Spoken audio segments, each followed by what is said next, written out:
आप देख सकते हैं इसमें अक्षर उभर रहे हैं। पहले सबसे ज़्यादा इसका प्रयोग कैंसर में किया जाता है। साथियों, आज मैं आपको एक ऐसे वृक्ष के बारे में बताऊंगा जिसकी खूबियां जानकर आप अचंभित होंगे।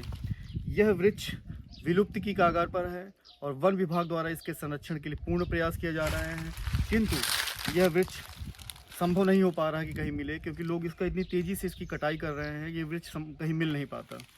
और हमारे चित्रकूट के जंगलों में भी आप अगर जंगलों के अंदर सर्च करेंगे तो कहीं आपको बहुत कई किलोमीटर चलने के बाद, कई कई स्क्वायर किलोमीटर चलने के बाद तब जाके आपको ये वृक्ष दिखाई देगा।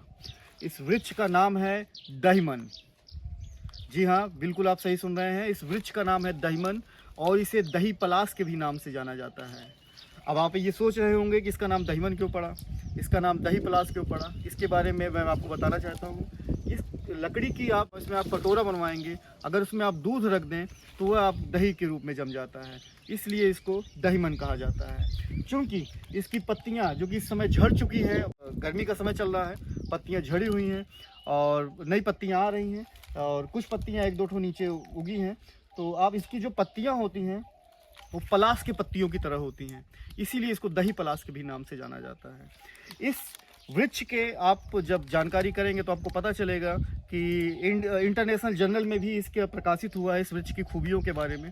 इस वृक्ष की काफ़ी खूबियां हैं। यह वृक्ष वीपी में भी लोग इसका प्रयोग करते हैं और बताते हैं कि इसकी लकड़ियों के जो है छोटे छोटे गुड़िया बनाकर आप इसको माले के रूप में पहनेंगे या लकड़ी को अपने पास भी रखेंगे तो यह बीपी में काफ़ी, ब्लड प्रेशर में काफ़ी फायदेमंद लकड़ी है ये। इसके अलावा सबसे ज़्यादा इसका प्रयोग कैंसर में किया जाता है। इसकी पत्तियों का रस कैंसर के घाव में और उसको पिलाने के लिए काम इसका किया जाता है। इसकी पत्तियों के रस को पिलाया भी जाता है, इसकी पत्तियों के रस को उसके घाव में लगाया भी जाता है। यानी कि कैंसर के लिए यह एक रामबाण औषधि है।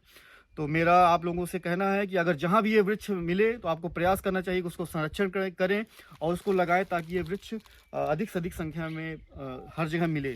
इस वृक्ष के विलुप्ति का एक कारण और भी है। ऐसा बताया जाता है कि इसकी पत्तियों में अगर आप कुछ लिख दें तो पत्तियां जब सूख जाती हैं तब उसमें वो उभर कर आता है। ऐसा अंग्रेजों के समय जब क्रांतिकारी अपना एक एक स्थान से दूसरे स्थान पर संदेश भेजने के लिए इसकी पत्तियों का प्रयोग करते थे, तभी के समय से अंग्रेजों ने इसको कटवाने का प्रयास किया और इस पर बैन लगा दिया। इस पेड़ वृक्ष को जहाँ देखा जाता था इसको काट दिया जाता था।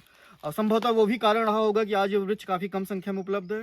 दूसरा, इसकी आयुर्वेदिक खूबियों के कारण लोग इसके तने को, मैं यहाँ आप देख रहा हूँ कि इसकी काफ़ी शाखाओं को, आप ये शाखाएं देखिए कटी हुई हैं, ये शाखाएं देखिए कटी हुई हैं, ये शाखाएं देखिए कटी हुई हैं, इधर की शाखाएं, इधर की लगभग 3-4 शाखाएं लगभग काट दी गई हैं। यानी कि जो इस वृक्ष के बारे में जानता होगा वो आके इनकी शाखाओं को, मोटी मोटी शाखाओं को काट के ले जाते हैं।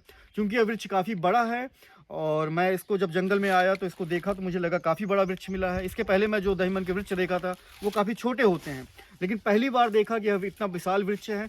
क्योंकि इस वृक्ष में अभी पत्तियां नहीं हैं, पुनः मैं जब आऊँगा तो आपकी इसकी पत्तियों के साथ आपको दिखाने का प्रयास करूँगा कि यह वृक्ष कैसा होता है। और यह जो है घाव के लिए भी इसका प्रयोग किया जाता है। इसकी जो ये छाल है, इस छाल को पीस कर घाव में लगाया जाता है और घाव में यह बिल्कुल उसको ठीक कर देता है। यह इस दर्द निवारक के रूप में भी इसका छाल का प्रयोग किया जाता है।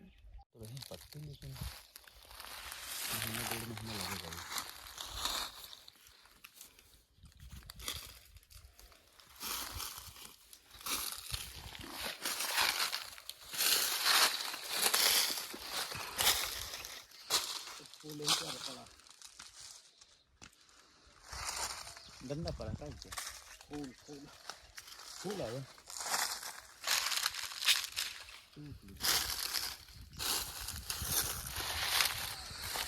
यहाँ से देखिए इनकी छाल को निकाला गया है यहाँ से,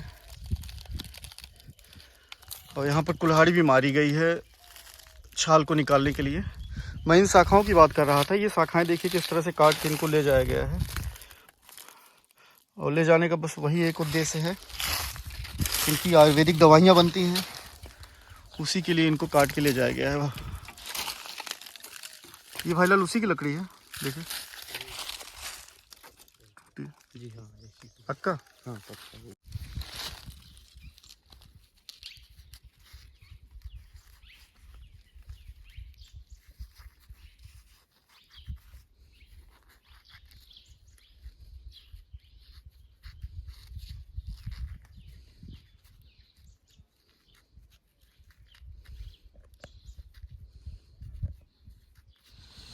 आप देख सकते हैं इसमें अक्षर उभर रहे हैं, पहले वो आपको नहीं दिखाई दे रहे थे, अभी आप देख रहे हैं। इसकी पहचान, इसके वृक्ष की पत्तियों के से आप पहचान लगा सकते हैं इस वृक्ष को। इसकी पत्तियों पर जब आप कुछ लिखेंगे तो वो धीरे धीरे उभरना चालू हो जाता है। देखिए मैंने लिखा था, जब आप लिखा था उसमें दिखाई नहीं दे रहा था, अभी देखिए आप वह लिख के जो मैं लिखा था इसमें लिखा हूँ रवि सिंह, अभी वो आपके सामने उभरा हुआ दिखाई दे रहा है। इस वृक्ष की सबसे बड़ी पहचान है। और इसकी पत्तियाँ जो है पान की तरह हैं, लेकिन ये पलाश की पत्तियों की तरह दिखाई देती हैं। देखिए ये रंग कितना गहरा होता जा रहा है, बिल्कुल देखिए गहरा हो गया। ये इस वृक्ष की सबसे बड़ी पहचान है। ठीक है सर जी। ये खोज मैंने की, ये ना पता रहा होगा ना? नहीं। मैं वही भाई लाल आपको बताया था ना। ये खाली